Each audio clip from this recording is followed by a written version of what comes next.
welcome back. We're going to show you a brand new technique. It was not new to us, but it's called how to building an autolyse, and that is a method where we mix only the flour and the water together.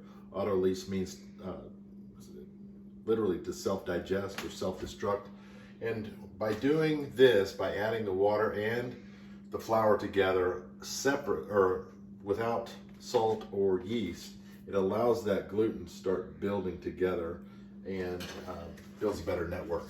So we start with 335 grams of water, 325 grams of flour, bread flour, and then you have 75 grams of flour to play with. You can use 25 grams whole wheat, 25 grams rye, 25 grams of spelt. This is just 75 grams of rye, but you've got 75 grams of auxiliary flour that you can use. I like rye because I like the flavor of it. And all we do then is just mix this with your Dutch whisk, mix it together till it gets incorporated, and then we will let it sit for about 30 minutes is all. So we're just, again, this is just flour and water, and it's going to be real shaggy, but when we come back here in 30 minutes, you're going to see a big difference that takes place, and we have not even kneaded it or messed with it yet. So we'll be back in about 30 minutes.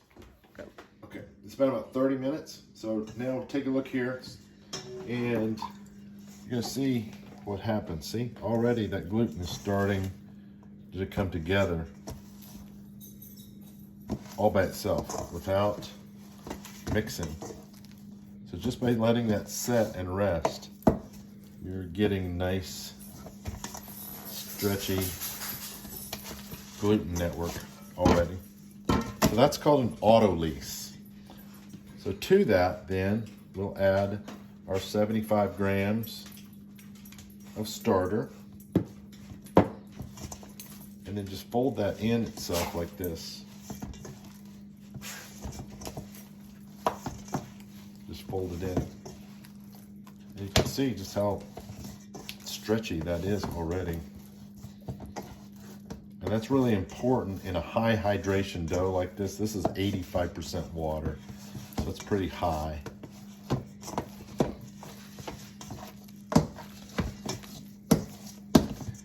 And then this is what's called the Rubaud Method, R-U-B-A-U-D, Rubaud, Gerard Rubaud. I'm going to popularize this technique, but it's a gentle mixing where you just roll underneath with your hand like this. The effectiveness of this is it's very gentle, so it doesn't tear that gluten, doesn't tear the dough as it's building. So you just work it through underneath with your hand like that, stretching it. Then just turn the bowl time to time to clean it. Then we're going to add our 10 grams of salt onto that, fold that in, and then just continue with this gentle mixing with your hand. So you're coming underneath and just kind of pulling it back. It's a real rhythmic, gentle motion like that. Just going around, cleaning the sides of the bowl, getting that sourdough starter and the salt all mixed in. There's step 2 right there. So we'll let this set now for an hour.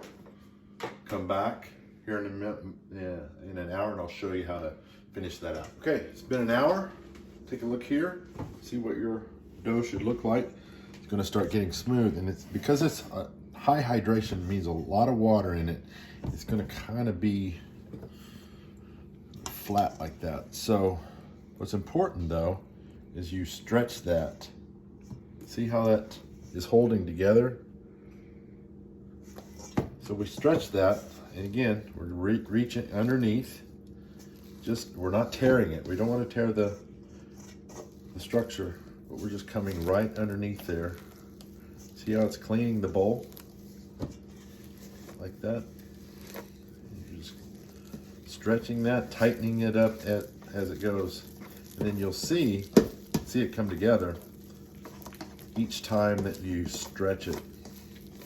So this has been about an hour. This will probably take 4, maybe 6 hours, depending on how warm your kitchen is. You just do this every hour, and it's you're gonna see it getting stronger as you go along. So there's fold 1.